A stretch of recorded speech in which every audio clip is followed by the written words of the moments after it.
केश गन्धपुष्पाक्षतैः सह करुणां कुरु मे देव गृहाणार्घ्यं नमोऽस्तु ते।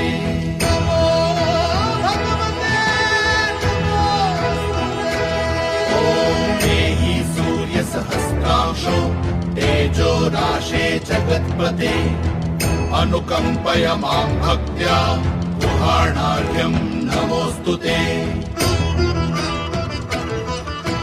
तापत्रयहरं दिव्यं परमानन्दलक्षणं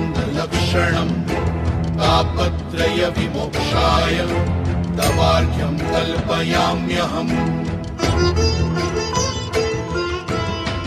नमो भगवते तुभ्यं नमस्ते जातवेदसे दत्तमर्घ्यं मया भानो त्वं गृहाण नमः।